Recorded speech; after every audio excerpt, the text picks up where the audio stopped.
Bueno, tenemos el placer hoy día de tener a Santiago con nosotros para que nos cuente su segundo curso de procesos de ramificación. Los dejo con Santiago. Bueno, muchas gracias, Abel. Perfecto. A ver, ahí va. Bueno, entonces, hoy nos toca seguir un poco con lo que les conté en la clase pasada. La clase pasada les definí el proceso de Galton-Watson y enunciamos como el teorema principal, de alguna manera, eh, o el primer teorema sobre este tipo de modelos, que establece que hay tres comportamientos, digamos, separados de alguna manera para el proceso, dependiendo del valor de la media de la variable de reproducción. ¿Ok? Bien, perfecto. Entonces, lo que decía el teorema, por lo menos la primera parte, que es la que me va a interesar ahora, es que si la media de nuestra variable de reproducción fuese menor que 1, entonces la población se extingue casi seguramente, con probabilidad 1. ¿Ok? Mientras que si es mayor que 1, la probabilidad de sobrevivir, de que el árbol genealógico tenga infinitas generaciones, es positiva. ¿Ok? Entonces se extingue con probabilidad menor que 1.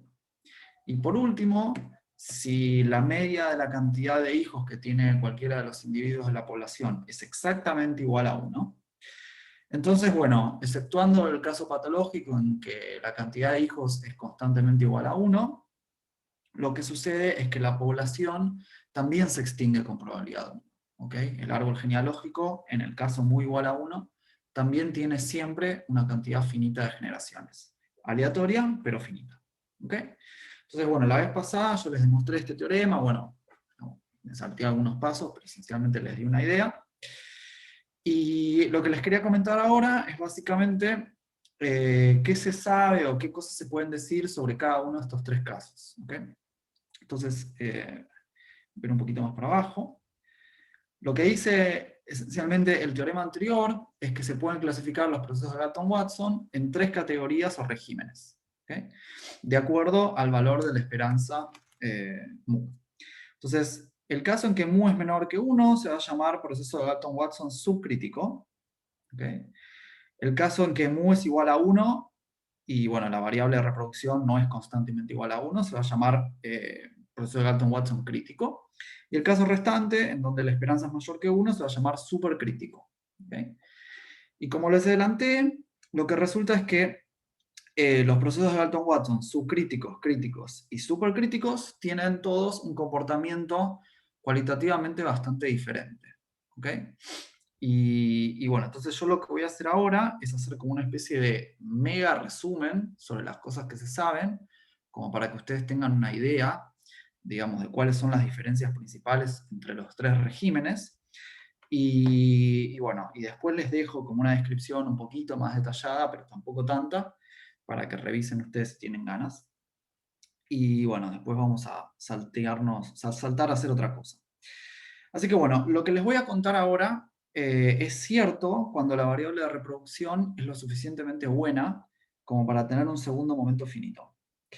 Si la variable de reproducción no tiene un segundo momento finito, entonces algunas de las cosas que voy a decir no valen exactamente como las voy a decir.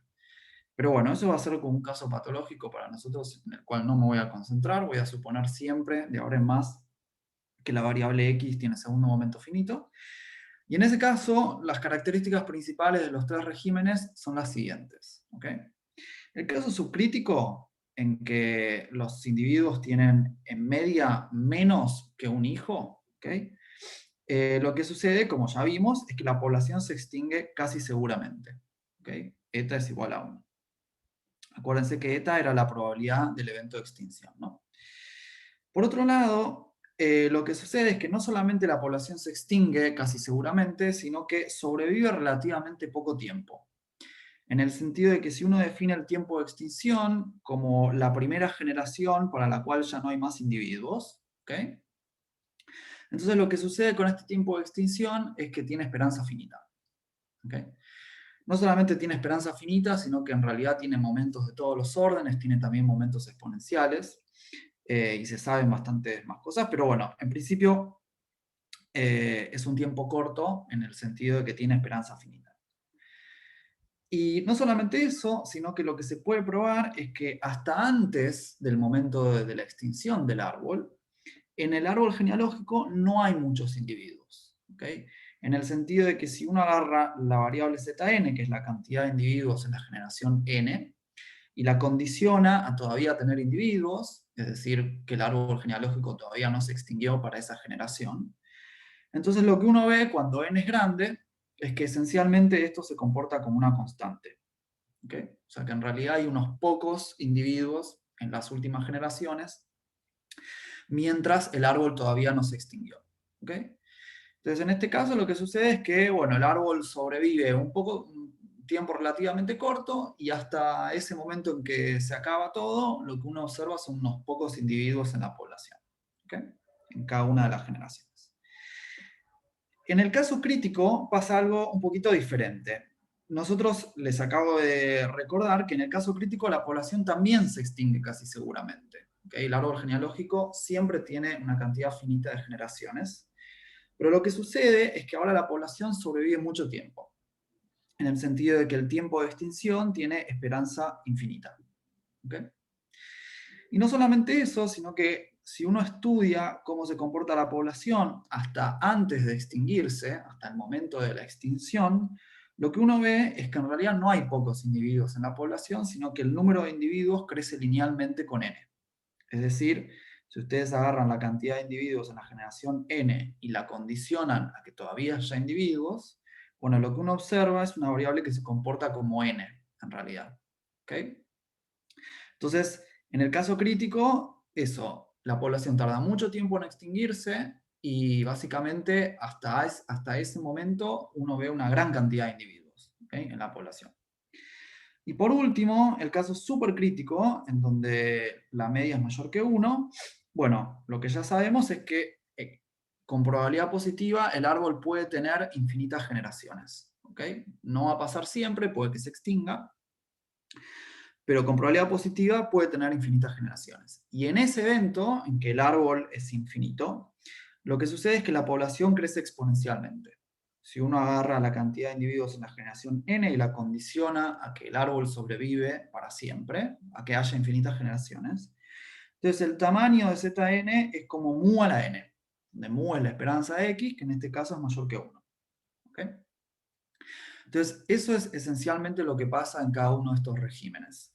Yo acá, en la siguiente página o diapositiva, les hice como una especie de descripción matemática un poquito más rigurosa de lo que les acabo de contar, por si les da curiosidad. ¿Está bien? Tampoco es hiper rigurosa, es un poquito más rigurosa.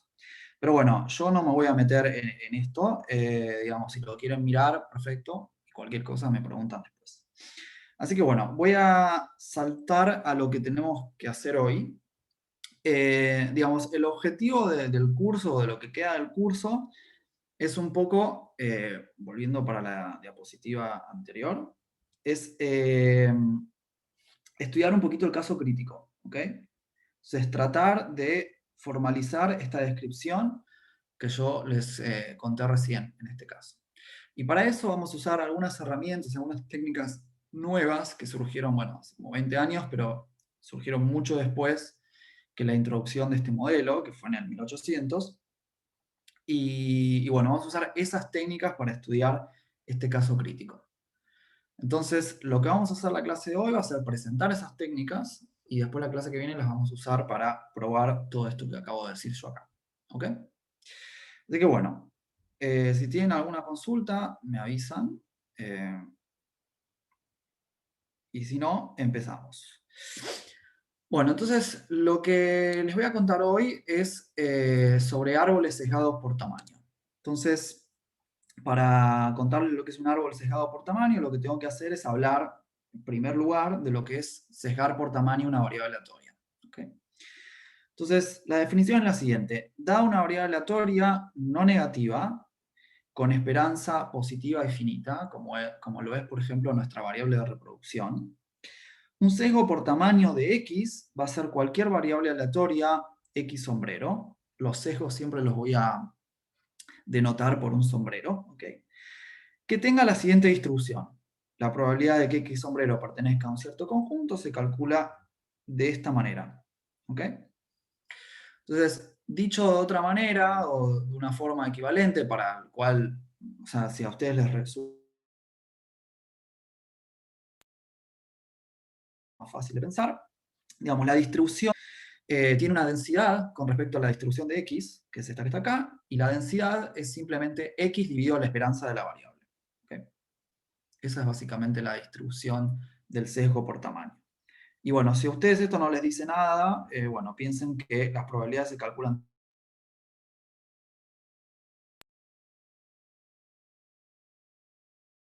de esta manera y listo. ¿Está bien? O sea, ¿de dónde sale esta fórmula y qué sentido tiene? Pero primero quiero hacer algunas observaciones que van a ser útiles para lo que sigue. Entonces, en principio, para cualquier variable no negativa a cualquier variable no negativa se le puede hacer un sesgo por tamaño.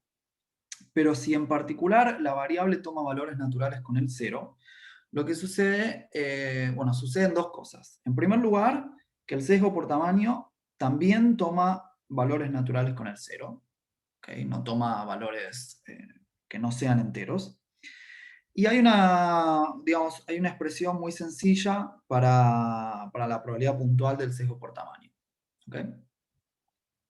Bien, y otra cosa que se deduce de esta fórmula, de hecho, es que si la variable x, bueno, toma valores naturales con el 0 y, por ejemplo, puede valer 0, bueno, el sesgo por tamaño no. El sesgo por tamaño nunca vale 0.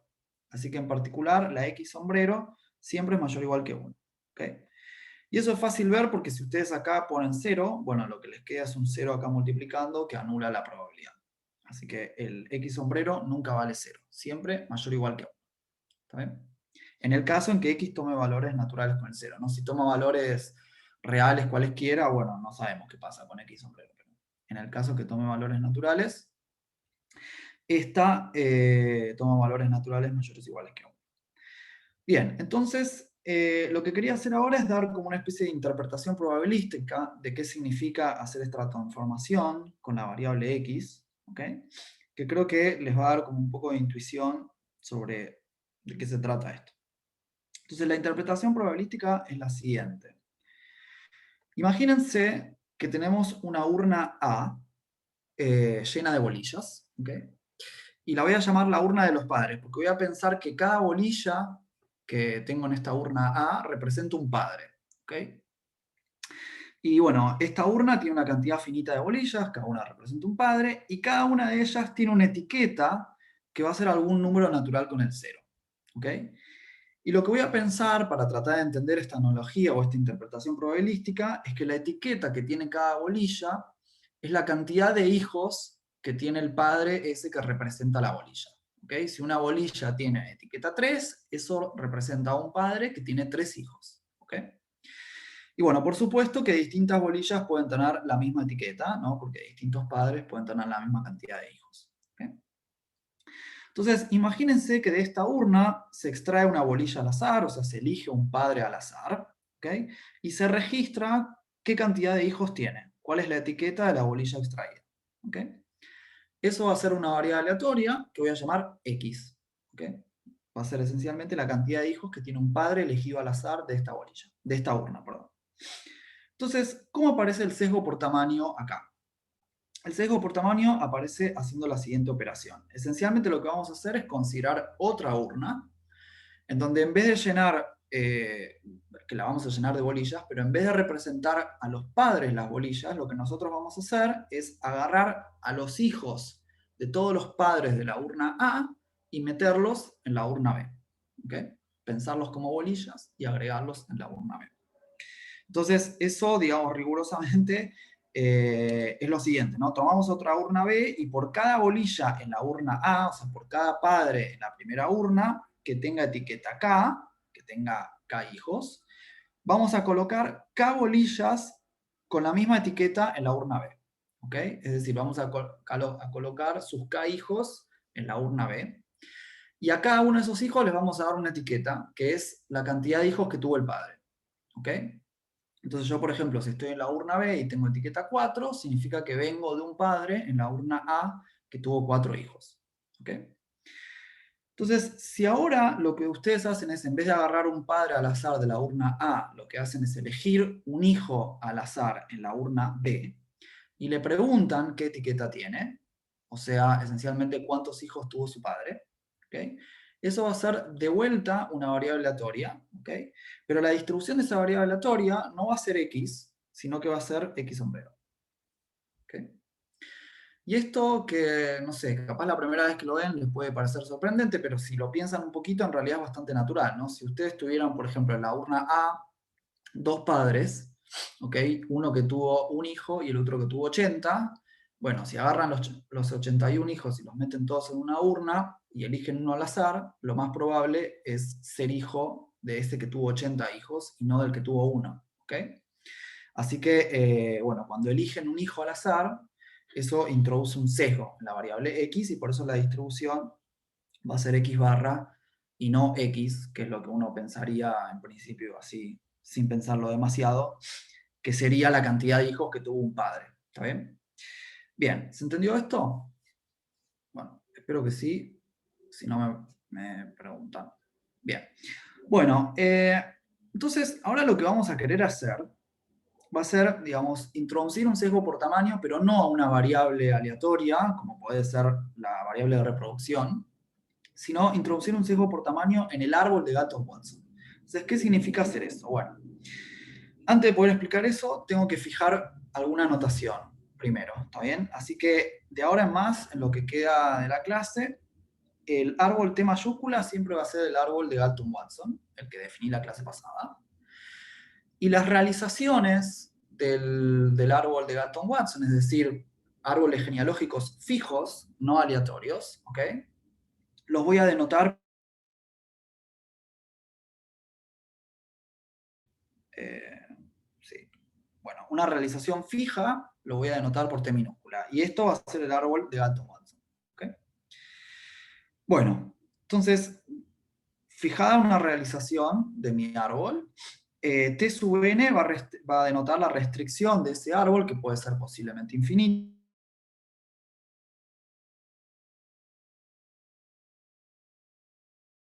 a las primeras n generaciones. Y eso es T sub n. Después, delta T sub n corresponde en realidad a quedarse con los individuos de la enésima generación de este árbol genealógico fijo. ¿Okay?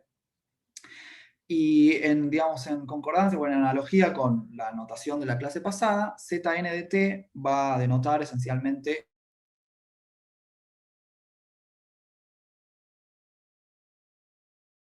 cuántos individuos tiene este árbol fijo, dar un poco toda la clase. Entonces el objetivo de hoy, o uno de los objetivos de hoy, es, dado el árbol genealógico aleatorio de Galton-Watson, queremos construir un par T sombrero, y bueno, donde el primer elemento es T sombrero, es un T sombrero, y el segundo elemento es una sucesión P sub n, indexada en los números naturales, que cumple lo siguiente.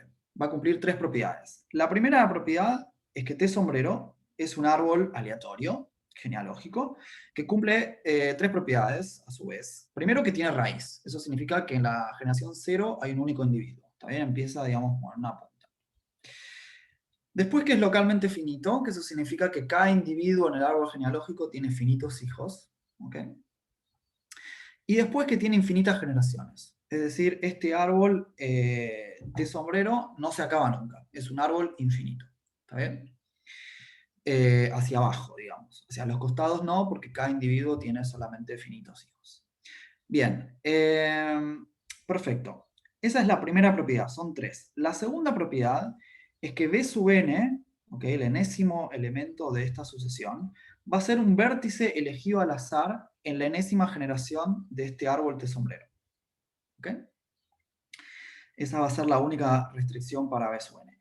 Y la tercera, que es la más importante, es que la distribución para cada n, ¿no? La distribución de las primeras n generaciones de este árbol de sombrero van a ser el sesgo por tamaño de las primeras n generaciones del árbol de Galton-Watson, pero usando como etiqueta a la variable aleatoria Zn, donde Zn es la cantidad de elementos en la enésima generación de este árbol, del árbol de Galton-Watson. ¿Okay? Bueno, ¿qué significa eso, ser sesgo por tamaño con etiqueta ZN? Significa exactamente esto que está acá. Que la probabilidad de que las n generaciones del árbol T sombrero hagan o pertenezcan al evento A, eso se calcula como este cociente que está acá. La esperanza de Zn, donde Zn es la cantidad de elementos en el árbol de Galton-Watson en la enésima generación, por la indicadora de que las primeras n generaciones del árbol de Galton-Watson, bueno, pertenezcan a este conjunto A. ¿Está bien? Y eso dividido por la esperanza de la cantidad de elementos que hay en la enésima generación del árbol de Galton-Watson. Entonces queremos que se cumplan estas tres propiedades. Y digamos, al árbol este de sombrero, que cumple, bueno, 1 y 3 esencialmente, se lo llama árbol de Galton-Watson sesgado por tamaño, justamente porque la distribución se obtiene, digamos, haciendo un sesgo por tamaño con variable Zn. ¿Está bien? Y a la sucesión esta de vértices elegidos al azar en cada una de las generaciones de este sombrero, se la conoce como espina de este sombrero. La espina del árbol sesgado. ¿Está bien? Bueno, entonces yo ahora lo que voy a hacer es esencialmente dar la construcción de este par, decir, digamos, cómo se construye. Y no voy a motivar mucho por cuestiones de tiempo, porque ya estoy medio atrasado, cómo se llega a esta construcción. Digamos, ¿a quién se le ocurrió que esta construcción va a dar exactamente lo que yo quiero? Pero digamos, les dejo a ustedes como ejercicio, si quieren pensar, basándose en la interpretación probabilística que yo les describí en términos del sesgo de tamaño, del sesgo por tamaño de una variable aleatoria X, piensen si tuvieran que hacer lo mismo, ahora no para una variable aleatoria, sino para el árbol de Galton-Watson, piensen cómo se haría el sesgo por tamaño en este contexto, siguiendo esta receta, ¿ok? Y van a ver que si, digamos, traducen esto en términos del árbol de Galton y Watson, lo que les va a quedar va a ser algo que va a ser esencialmente lo que yo les voy a contar ahora. ¿Está bien? Así que bueno, me ahorro ese paso y directamente les digo cómo es la construcción, que es bastante sencilla, de hecho. Así que, bueno, paso a eso. Bueno, si tienen alguna consulta, me levantan la mano o me escriben por el chat o me paran, ¿eh? Bien, esto es importante. Entonces, a ver, tengo el dibujito, no se ve. Bueno, no importa. Entonces, sea X la variable de reproducción de mi árbol de Galton-Watson. ¿Está bien? Entonces vamos a construir este sombrero de la siguiente manera. Empezamos con un único vértice B sub 0, que lo llamamos B sub 0, ¿ok? Y a ese lo vamos a tener una cantidad de hijos que va a tener distribución X sombrero. Es decir, agarrar la variable de reproducción del árbol original de Galton-Watson y hacerle el sesgo por tamaño. ¿Está bien? A eso, digamos, eso va a tener una cierta cantidad de hijos. Acá en el dibujito, bueno, me dio 3. ¿Está bien? Entonces, el siguiente paso va a ser elegir uno de los hijos de B sub 0 al azar, ¿ok? Y llamarlo B sub 1. Acá en el dibujito, bueno, yo elegí el del medio y a este lo llamé B sub 1. Entonces, lo que vamos a hacer ahora son dos cosas. A B sub 1 lo vamos a hacer tener hijos de manera independiente de todo lo que pasó antes y de vuelta con la distribución sesgada por tamaño de X. ¿Está bien? Y ahora a los hijos restantes de B sub 0, es decir, a este que está acá y a este otro que está acá, los vamos a tener a hacer árboles de descendencia, es decir, los vamos a tener a ser hijos y sus hijos, hijos y sus hijos, hijos y así, de acuerdo a un árbol genealógico de Galton-Watson común y corriente, de variable de reproducción X e independiente. ¿Ok? Entonces, en este árbol genealógico, todos los individuos se reproducen de manera independiente con la variable X. En este otro, todos se reproducen de manera independiente, también con la variable X. Y este señor que está acá va a volver a tener hijos con X barra. ¿Okay? Entonces, bueno, en este caso tuvo 2 hijos, me quedaron 2 hijos acá. Y ahora lo que voy a hacer es, de estos 2 hijos, elegir uno al azar, lo voy a llamar B sub 2, y voy a repetir la misma receta. ¿Está bien? Este B sub 2 va a tener hijo con X barra de manera independiente, y el otro hijo que no fue seleccionado va a continuar su descendencia con un árbol de Galton y Watson común y corriente. Y este, bueno, digamos, va a ser el árbol T sombrero, que va a cumplir lo que yo quiero. ¿Ok? Entonces, noten que como X sombrero es siempre mayor o igual que 1, eso era lo que yo les había dicho al principio, digamos, todos estos individuos que yo voy eligiendo, el B sub 0, B sub 1, B sub 2, siempre tienen al menos un hijo. ¿Ok?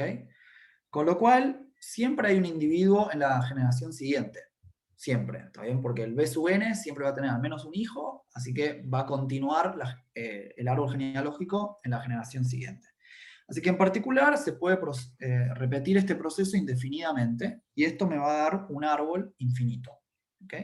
Y a su vez, eligiendo un vértice al azar cada vez, digamos, el B sub n más 1 de cada generación, voy a tener también una secuencia infinita de B sub n. ¿Está bien? Bueno, entonces ahora lo que les quiero mostrar es que esto, que en principio, bueno, involucra la distribución sesgada por tamaño, pero no se parece mucho a lo que yo había hecho antes, de hacer urnas A y B, les voy a mostrar un poquito por arriba que esto cumple las propiedades que nosotros queremos. ¿Ok? Entonces, en primer lugar, fíjense que T tiene raíz, T sombrero tiene raíz, que es B sub 0. Es localmente finito porque todos los individuos tienen hijos o con la distribución X o con la distribución X barra, y ambas distribuciones son finitas, ¿ok? Digamos, son variables finitas. Y tiene infinitas generaciones por lo que les acabo de decir, ¿está bien? Así que la propiedad 1 que yo había mencionado antes se satisface. Para ver 2 y 3, que es que B sub n es un hijo al azar, es un hijo elegido al azar en la generación enésima, y para ver 3, que es que, digamos, las primeras n generaciones, esto que está acá, las primeras n generaciones del T sombrero son el sesgo por tamaño de las de Galton-Watson. Basta con verificar esto que puse acá yo como estrella verde. Antes de pasar a estrella verde, quiero hacer una salvedad, por si no queda claro. 2 es lo siguiente, ¿no? 2 decía que B sub n es un vértice elegido al azar de entre todos los que están en la generación enésima del árbol sesgado. ¿Está bien? Y eso en principio no es del todo obvio, porque yo acá lo que estoy haciendo es siempre elegir un hijo al azar entre los que tiene el vértice seleccionado anterior. ¿Está bien? Entonces, ¿por qué elegir un hijo al azar de B1 me va a dar un hijo al azar entre todos los individuos de la generación? Eso en principio no queda claro. ¿Ok? Pero bueno, va a resultar que es verdad. ¿Está bien? Por cómo estoy eligiendo las distribuciones. Bueno, se quedó congelada mi pantalla, o al menos eso me informa Zoom, así que voy a parar de compartir un segundo. Ya veníamos bastante bien, así que era como medio imposible.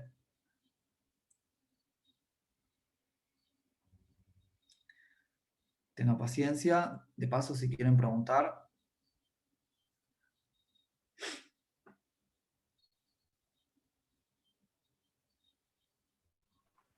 Mientras carga, puedo preguntarte a quién se le ocurrió esta construcción. Bueno, esta construcción es de, bueno, tengo los autores acá, a Pérez, es uno. Ahí, siempre, esperen un segundo.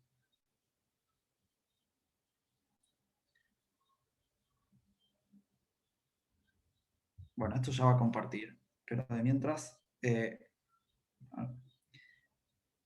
un segundo, que siempre me olvido los nombres. Ok. Lyons, Pimentel y Pérez son los que hicieron básicamente esta construcción de árboles sesgados para estudiar todos los teoremas que, digamos, o los resultados básicos sobre el proceso de Galton-Watson que yo les acabo de describir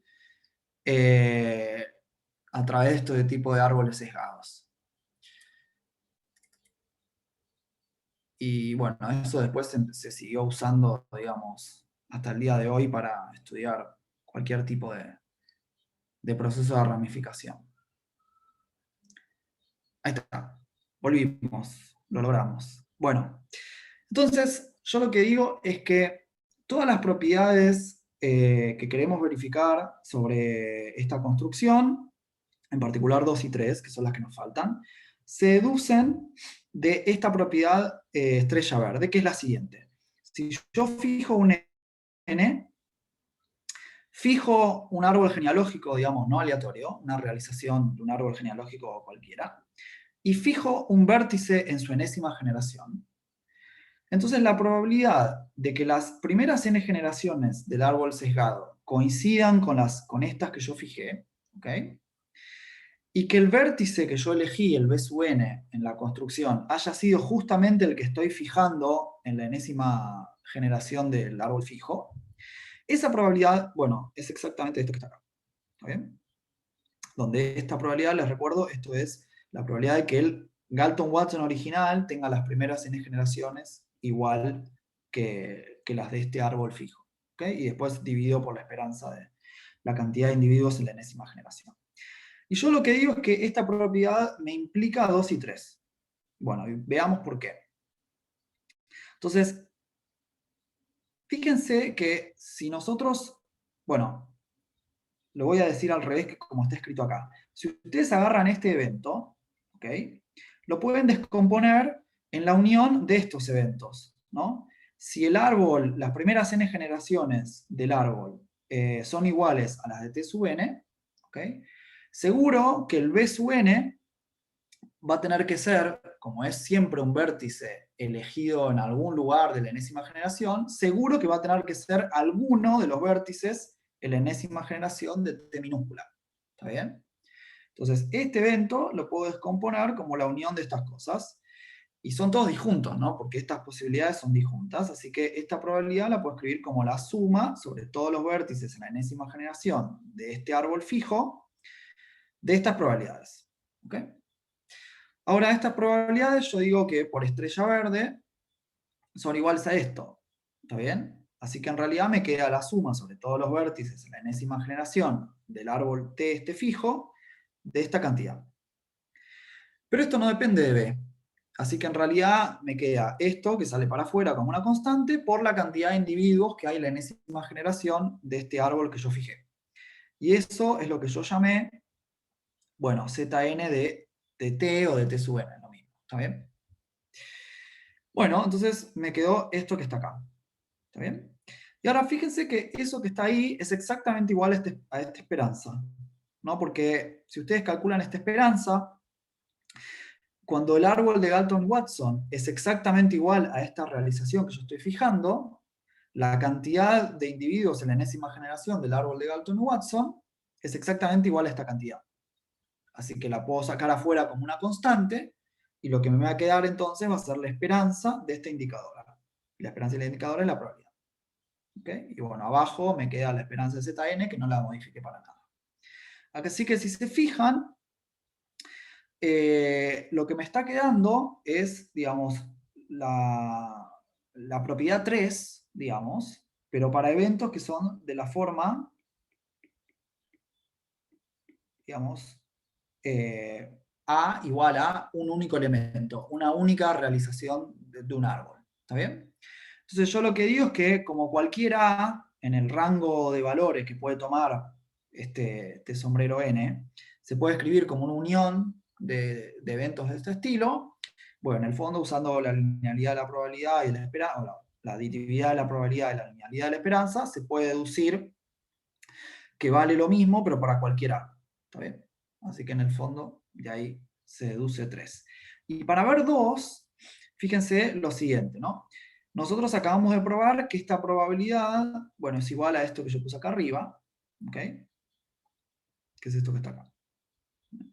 Así que fíjense que si calculamos esta probabilidad condicional, es decir, condicional a que las primeras n generaciones del árbol sesgado tienen una determinada apariencia, la probabilidad de haber elegido un vértice dado, bueno, ¿eso cómo se calcula? Como la probabilidad de la intersección dividido la probabilidad del denominador. ¿Okay? Para el denominador yo tengo una expresión para esa probabilidad, que es esto que está acá. Y para el numerador también, porque es justo lo que estaba en estrella verde, es esto que está acá. ¿Está bien? Así que si hago el cociente de esas dos cosas, lo que me termina quedando, les adelanto, es 1 sobre la cantidad de individuos que hay en la enésima generación del árbol fijo. ¿Está bien? O sea, en particular, esta probabilidad no depende del vértice elegido, ¿okay? Y eso me dice que cada vértice se elige de manera uniforme. ¿Okay? Entonces, condicional a la estructura que tienen las primeras n generaciones del árbol sesgado, B sub n termina siendo un vértice elegido al azar de entre los que están en la enésima generación. ¿Ok? Bueno, entonces lo único que hay que hacer es verificar estrella verde. ¿Está bien? Bueno, esto no lo voy a hacer porque me va a llevar un poquito de tiempo. En realidad están las notas, si quieren lo pueden mirar. Pero esencialmente la idea es pasar esto dividiendo para allá, ¿ok? Y ver por inducción en n, que digamos el cociente es siempre igual a esta esperanza. Eso es lo único que hay que hacer. Entonces el caso en igual 0 es muy sencillo, y después para hacer inducción, lo único que hay que notar, y lo quiero mencionar porque me parece que conceptualmente es importante, es lo siguiente. Olvídense de todo, miren únicamente los dibujitos amarillos. Entonces, en el árbol de Galton y Watson, digamos, el individuo original tiene hijos con X, ¿ok? Y después, los árboles de descendencia de cada uno de estos hijos son otra vez árboles de Galton y Watson independientes. ¿Está bien? Eso yo ya lo conté la vez pasada. Ahora, para el árbol sesgado se cumple la siguiente propiedad, que yo no la mencioné explícitamente, pero la quiero mencionar ahora. Que en el árbol sesgado por tamaño, el individuo original tiene hijos no con X, sino con X barra, y después cada uno de esos hijos, los árboles de descendencia correspondientes son, excepto el de B1, todos árboles de Galton-Watson comunes y corrientes, independientes, pero el árbol genealógico del vértice seleccionado no es un árbol de Galton-Watson, sino que es un árbol sesgado otra vez. Un árbol de Galton-Watson sesgado otra vez. O sea, que tiene la misma distribución que el árbol grandote. El árbol verde este tiene la misma distribución que el árbol total. ¿Okay? ¿Por qué? Bueno, porque la receta para construir este árbol es exactamente la misma que la que uso para construir el árbol total. ¿Okay? Entonces, bueno, eso lo quería mencionar como para que lo tengan en cuenta. La cuenta no la voy a hacer porque, bueno, ya me estoy quedando sin tiempo, así que se las dejo a ustedes, es bastante fácil, no es muy difícil.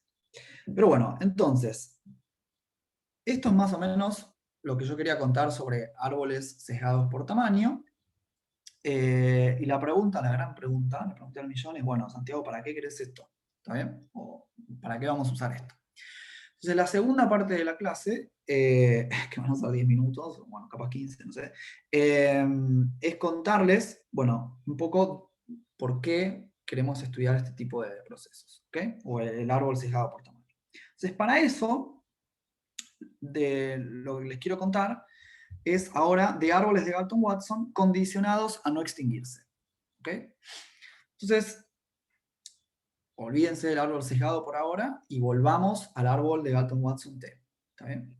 Entonces tenemos un árbol de Galton-Watson común y corriente, con variable de reproducción X, y llamemos T1, T2 hasta TZ1 a los árboles de descendencia generados por cada uno de los hijos de la raíz. ¿Está bien? O sea, en el dibujito, este sería T sub 1, este T sub 2, T sub 3, supra 3, hasta, bueno, hasta el último. ¿Está bien?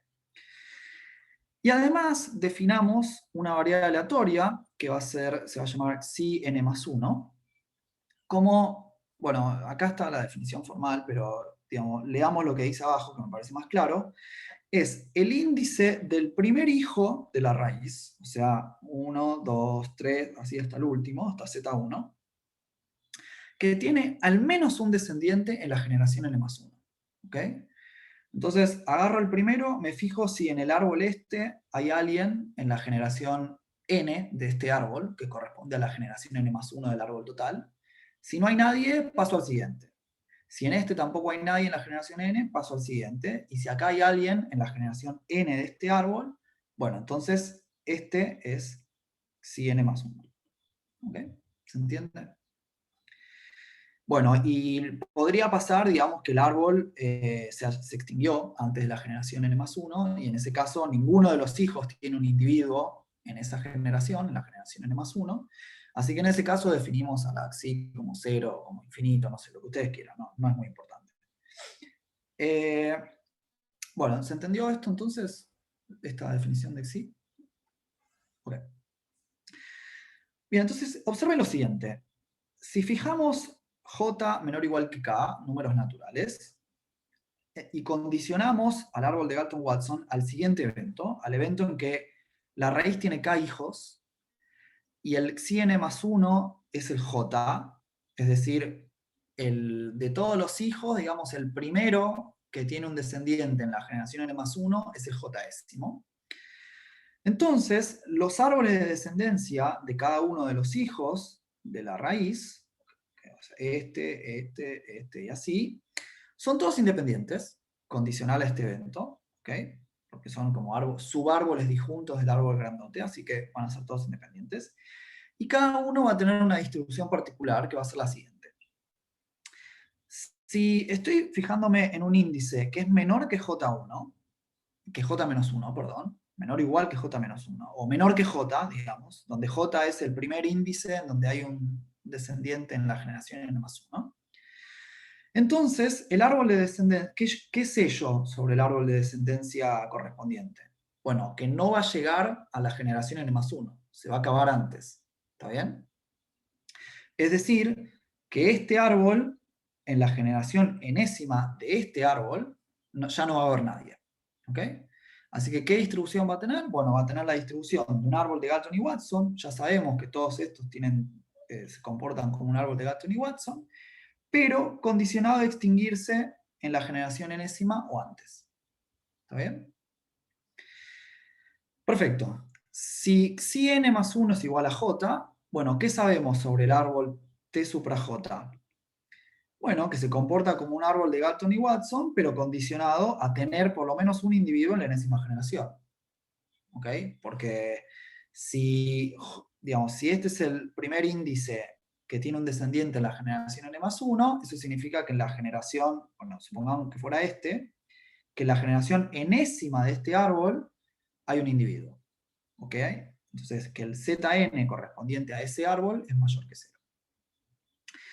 Y por último, si el índice del árbol es mayor que j, ¿ok?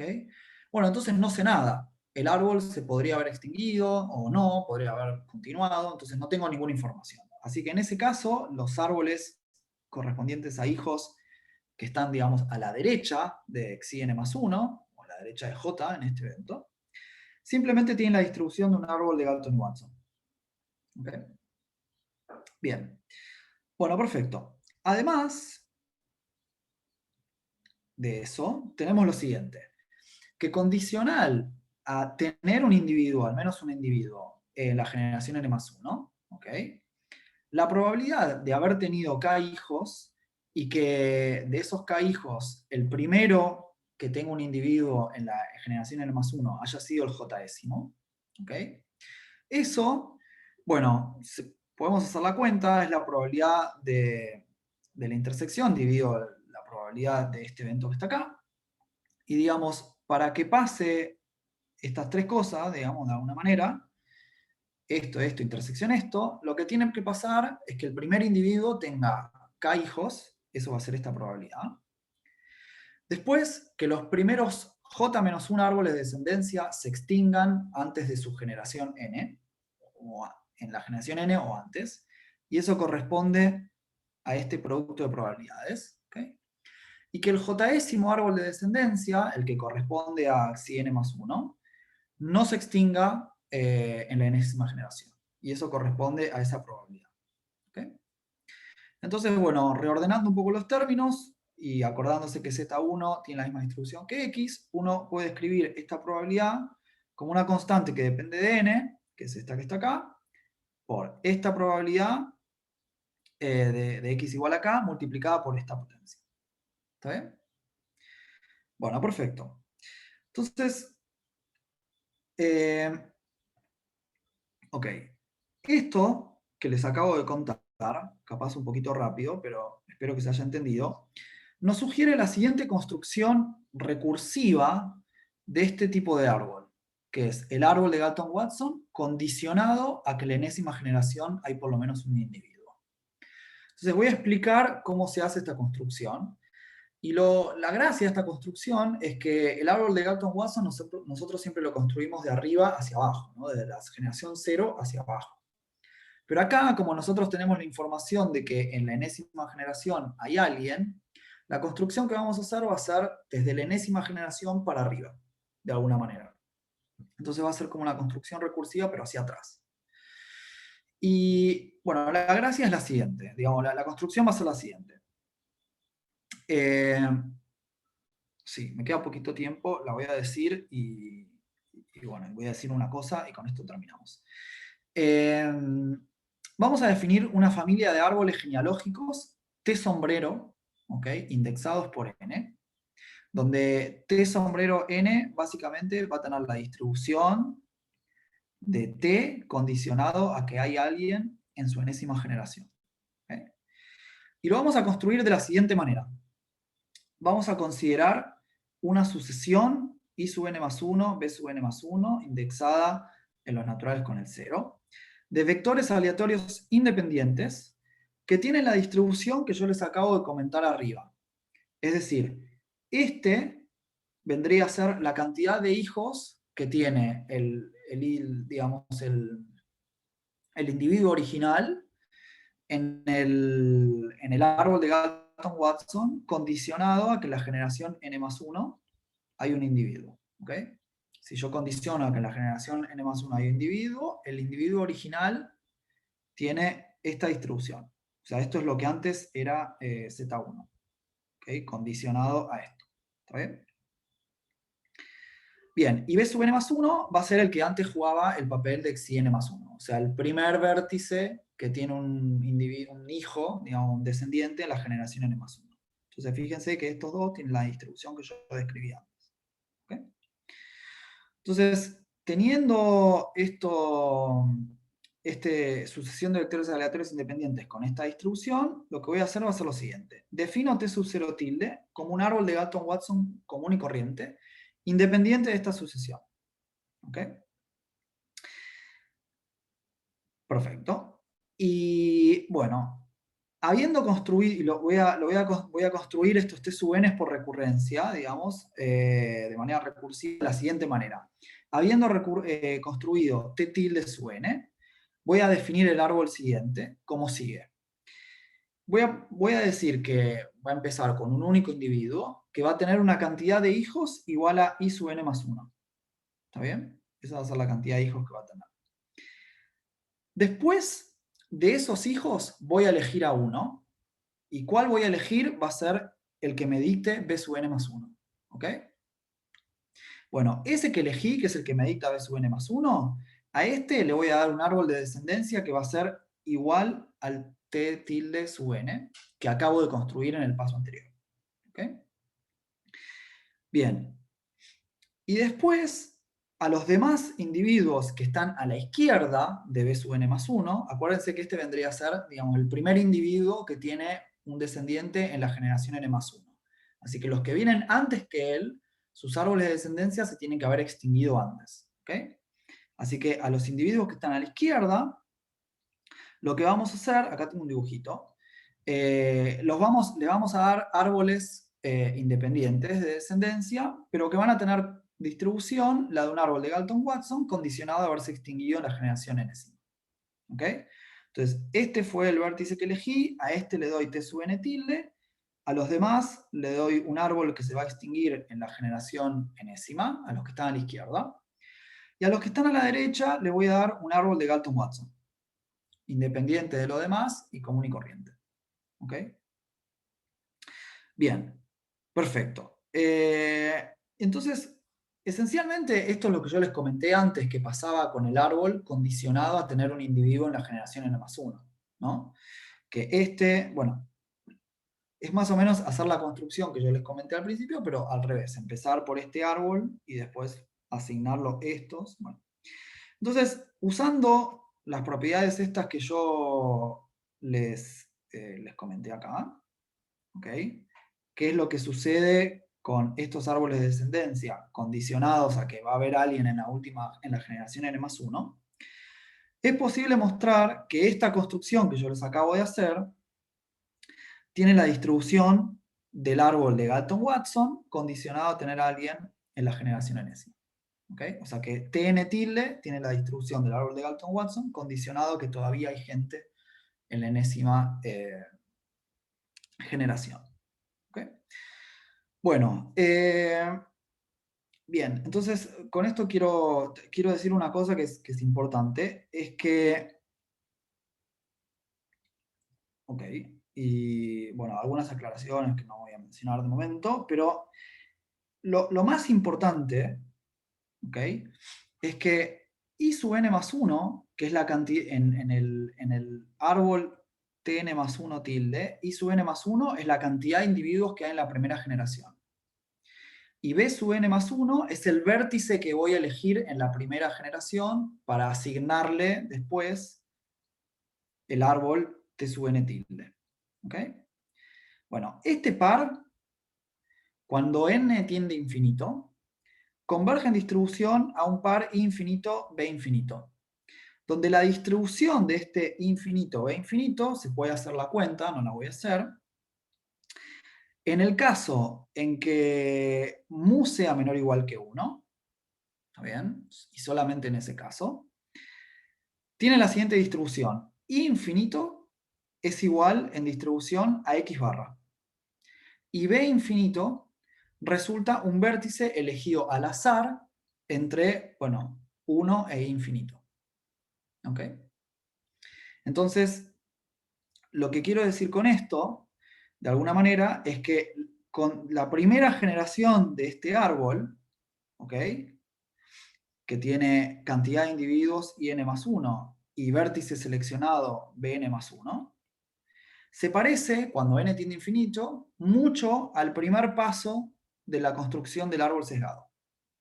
¿No? Porque el primer paso de la construcción del árbol sesgado era tener hijos con x barra y elegir uno de ellos al azar. ¿Ok? Entonces, en el fondo se deduce de esta propiedad, y es a lo que quería llegar y con esto termino, que si mu es menor o igual que 1, la distribución del árbol sesgado de Galton-Watson es en realidad la distribución del árbol de Galton y Watson común y corriente condicionada al evento de sobrevivir para siempre. ¿Ok? Entonces, T sombrero es el árbol de Galton-Watson condicionado a sobrevivir para siempre. En el caso en que mu es menor o igual que 1. Pero ahora hay una pequeña gracia, que es que cuando mu es menor o igual que 1, el evento en que el árbol sobrevive para siempre es finito, tiene probabilidad 0, que es un evento de probabilidad 0. Así que el condicionar a este árbol a sobrevivir para siempre, en ese caso, bueno, es algo que hay que hacer con un poco de cuidado. Pero se puede hacer, en el fondo, de esta manera, ¿ok? Y eso es lo que nos queda. ¿Está bien? Así que, ¿por qué vamos a querer estudiar árboles sesgados de Galton-Watson? Bueno, porque si queremos estudiar cómo es el árbol de Galton-Watson, condicional a no haber sido extinguido todavía, bueno, lo que vamos a observar es un árbol sesgado. ¿Está bien? Bueno, nada, perdón, me pasé 5 minutos. La clase que viene vamos a usar todas estas ideas para demostrar, digamos, las propiedades que yo comenté al principio sobre el caso crítico. Así que, bueno, si tienen alguna consulta, me dicen. Y si no, bueno, miren esto con un poco más de detalle, que en las notas está bien escrito. Yo fui un poco rápido sobre la última parte, pero lo voy a repasar un poco la clase que viene igual. Bueno, nada, eso.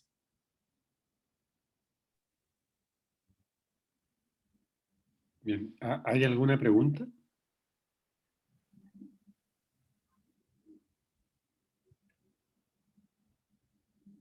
Bueno, si no, los invito a que desbloqueemos los micrófonos para agradecerle a Santiago por su clase de hoy, que estuvo tan buena como la de ayer.